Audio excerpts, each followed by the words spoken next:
لك يا هشام، أول شيء ألف الحمد لله على السلامة.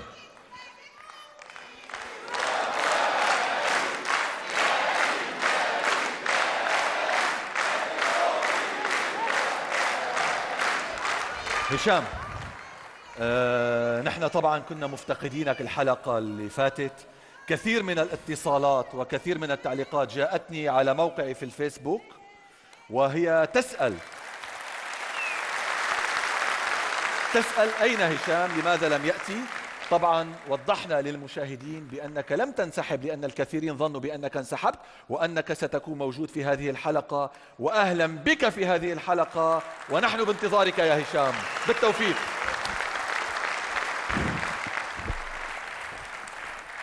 أنا عارف إن ليا دقيقتين بالضبط على المسرح. أستأذنكم واستأذن اللجنة في دقيقة حداد على أرواح شهداء الحرية في مصر.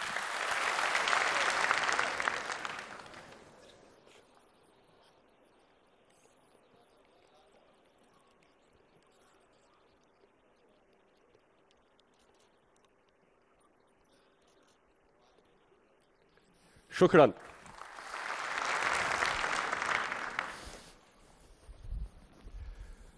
مشهد رأسي من ميدان التحرير.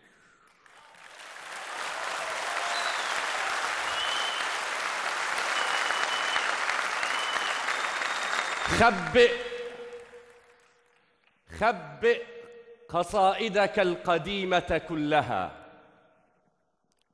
مزق دفاترك القديمة كلها، واكتب لمصر اليوم شعرا مثلها. خبئ دفاترك القديمة كلها، واكتب لمصر اليوم شعرا مثلها. لا صمت بعد اليوم يفرض خوفه، فاكتب سلام النيل مصر وأهلها.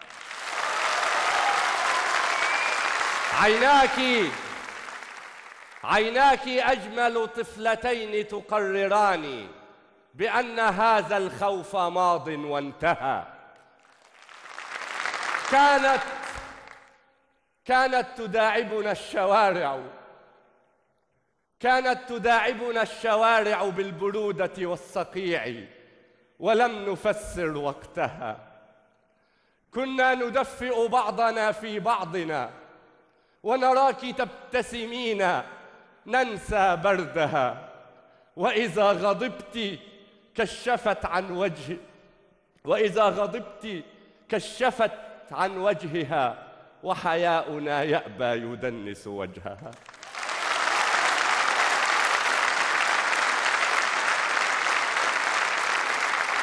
لا تتركيهم يخبروك بأنني متمرد خان الأمانة أو سهى. لا تتركيهم يخبروك بأنني أصبحت شيئا تافها وموجها. فأنا ابن بطنك، وابن بطنك من أراد ومن أقال ومن أقر ومن نهى.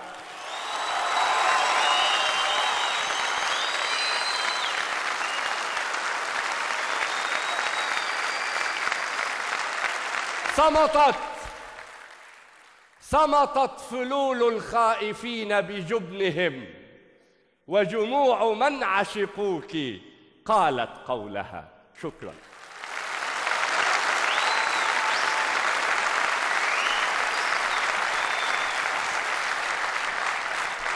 يا هشام، أعرف أن الصدق الثوري هو الذي يملي عليك هذه الكلمات، لكن قصائدك ودفاترك القديمة لم تكن تخلو أبدا من الثورية.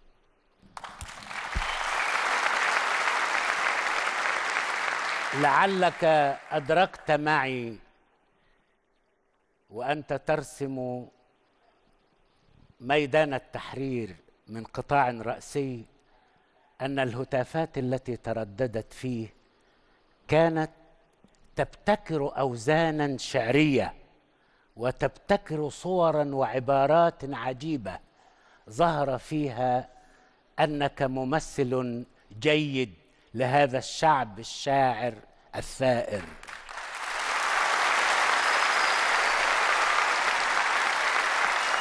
لكن يا هشام، وأصدقك القول، ما زال المشهد الرائع يحتاج قصائد أخرى تحاكي قوته وبلاغته وتأثيره. قطعتك مليئة بالإشارات التي أقدرها، لكن أجمل ما فيها مطلعها. خبئ قصائدك القديمة كلها واكتب لمصر اليوم شعرا مثلها. شكرا.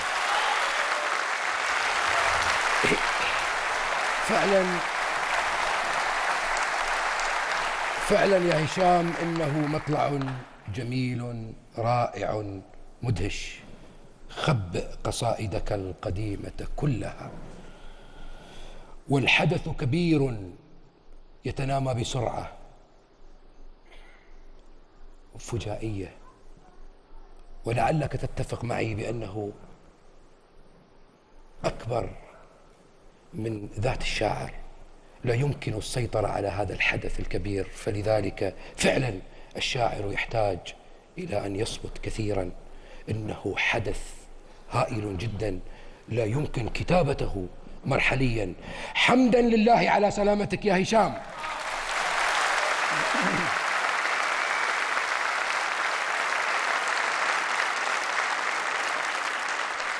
أهلا هشام، خشينا ألا نراك فالحمد لله.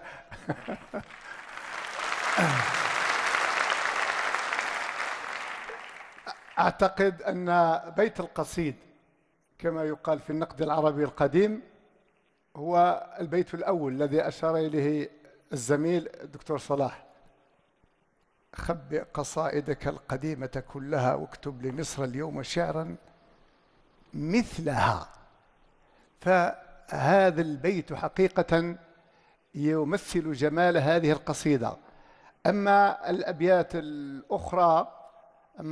الأخرى فأعتقد أنك تحس بأن فيها شيئا من الترهل الشعري، لكننا لا نعرض له لأننا لا نريد أن نضاد التيار. فالذي أنصح لك به وأنت شاب هو أنك تعنى باللغة.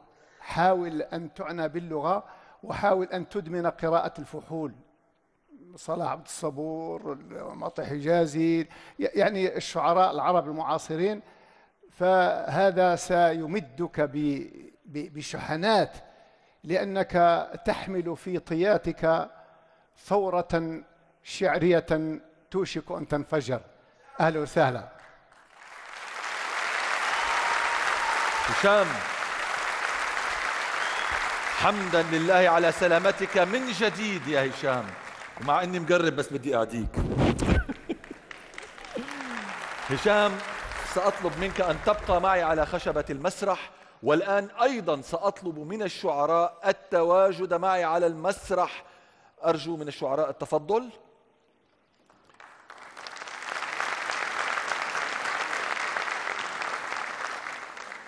وسأنتقل الآن إلى الدكتور علي بن تميم ليطلعنا على أبيات التنافس لهذا الأسبوع، والتي سيقوم شعراءنا بتخميسها.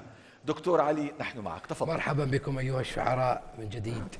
إن العقل ليمثل مقصدا كبيرا لكل البشر ولكل الشعراء، حيث في الأحيان الكثيرة ما يسطأ الفهم وما تتعطل هذه الاجتهادات وما نقع في الرؤى المسبقة والاتباع الأعمى. إننا هنا نستحضر شاعر العقل أبا العلاء المعري في بيتين جميلين رائعين نطلب منكما تخميسهما. لقد صدئت أفهام قوم فهل لها سقال ويحتاج الحسام إلى الصقل. سأتبع من يدعو إلى الخير جاهدا وأرحل عنها، ما إمامي سوى عقلي. أتمنى لكم التوفيق أيها الشعراء. شكرا. شكرا دكتور، ونتمنى التوفيق لشعرائنا الذين سيبدأون مهمتهم بعد لحظات. ولحظات الإبداع تتناثر على المسرح، ومنافسة أسبوعية انطلقت فكرتها من هنا ستجمعنا مع نجوم الشعر النبطي والفصيح. انتظروا تفاصيل هذه المنافسة بعد هذا الفاصل.